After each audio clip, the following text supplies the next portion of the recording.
O objetivo especial das investigações, parte das quais vou agora descrever, consistiu em descobrir se era possível impressionar o ego de uma pessoa comum durante o sono, por forma suficiente a torná-lo capaz de recordar-se do que se havia passado quando viesse a despertar. Desejava-se também, na medida do possível, descobrir quais os obstáculos que habitualmente se antepunham a essa lembrança.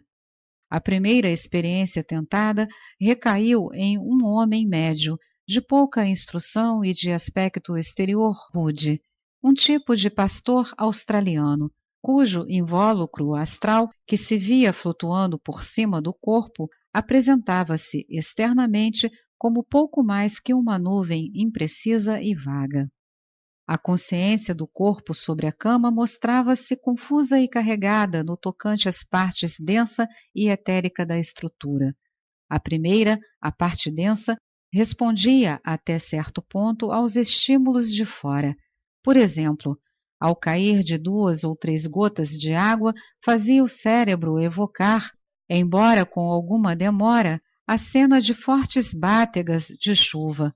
Quanto à parte etérica do cérebro, era um canal passivo através do qual fluía uma corrente contínua de pensamentos desconexos, a cujas vibrações só esporadicamente respondia, assim mesmo parecendo fazê-lo com acentuada lentidão. O ego que pairava em cima revelava o seu estado não desenvolvido e de semiconsciência, mas o invólucro astral, conquanto impreciso e sem forma definida, dava sinais de grande atividade. O corpo astral flutuante pode, em qualquer ocasião, deixar-se influenciar com facilidade pelo pensamento consciente de outra pessoa. Fez-se, nesse caso, experiência no sentido de afastá-lo até curta distância do corpo físico na cama. O resultado, porém, foi que, ao afastar-se além de alguns metros, era visível o mal-estar de ambos os veículos, tornando-se necessário renunciar à tentativa, pois um afastamento maior levaria o homem a acordar, provavelmente em estado de grande terror. Certo cenário foi escolhido, um belíssimo panorama descortinado do alto de uma montanha tropical, e o operador o projetou com nitidez na consciência de sonho do ego. Este o captou e examinou, se bem que de maneira confusa e incompreensível. Depois de colocado à sua frente o cenário durante algum tempo, despertou-se o homem para ver se o recordava como sonho. Sua mente, contudo, nada absolutamente registrou a esse respeito, não trazendo ele a menor reminiscência do estado de sono. Sugeriu-se que a corrente contínua de formas pensamento estranhas que lhe passavam pelo cérebro constituía possivelmente um obstáculo, distraindo-o e tornando-o impermeável às influências de seus princípios mais elevados. E por isso construiu-se uma concha magnética ao redor do seu corpo, a fim de impedir a entrada daquela corrente, tentando-se outra vez a experiência. O cérebro, assim privado de seu alimento normal, começou pouco a pouco e, como em sonho, a repassar cenas da própria vida do homem no passado, mas, sendo novamente acordado, não se modificou o resultado. Sua memória estava totalmente em branco, tal como no caso da cena antes apresentada diante dele, sem embargo de que tivesse uma vaga ideia de haver sonhado com acontecimentos de sua vida pretérita. A essa altura, foi a experiência abandonada por impraticável. Era evidente que se tratava de um ego pouco desenvolvido e cujo princípio câmico era demasiado forte para oferecer alguma possibilidade de êxito. Outra experiência com o mesmo homem em época posterior já não representou um malogro tão completo. O cenário preferido neste caso era sobremodo hesitante, consistindo em um incidente do campo de batalha, o que tudo indicava havia de exercer naquele seu tipo de mente influência maior que a da paisagem.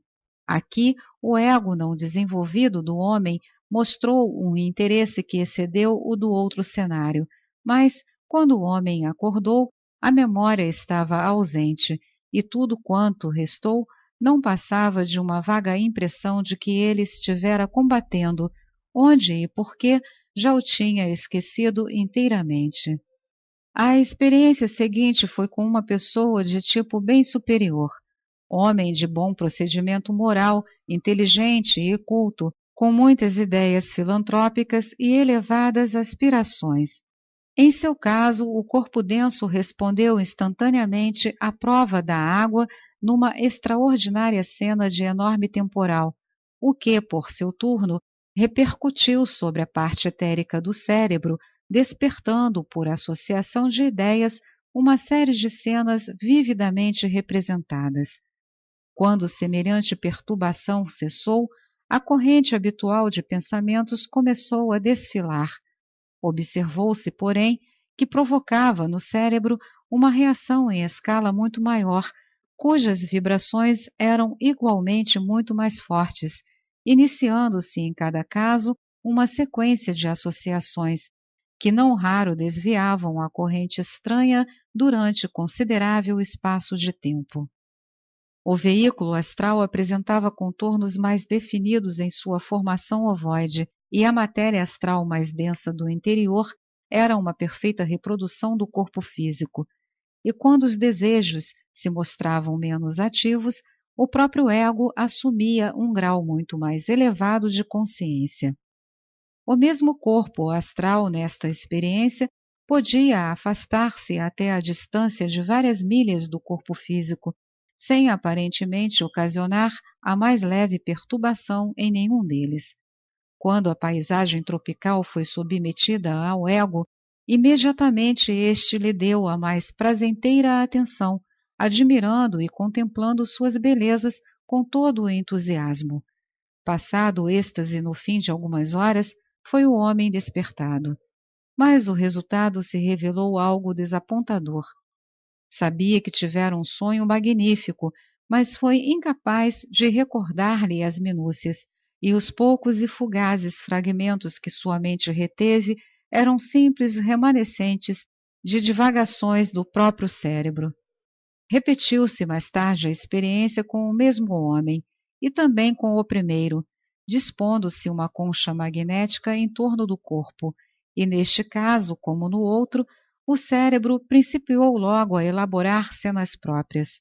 O ego recebeu a paisagem ainda com maior entusiasmo que no começo, reconhecendo-o incontinente como o cenário que vira antes e apreciando-o em todos os seus aspectos e minúcias, com estática e total admiração pelos múltiplos encantos que oferecia.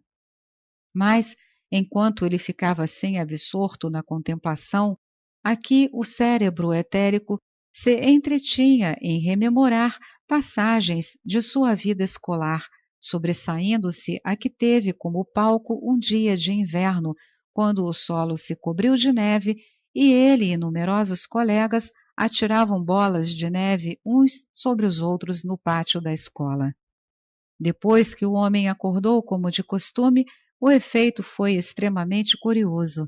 Tinha ele a mais viva lembrança de que estivera no alto de uma montanha, contemplando uma vista maravilhosa, e conservava bem nítidos em sua mente os aspectos principais do panorama.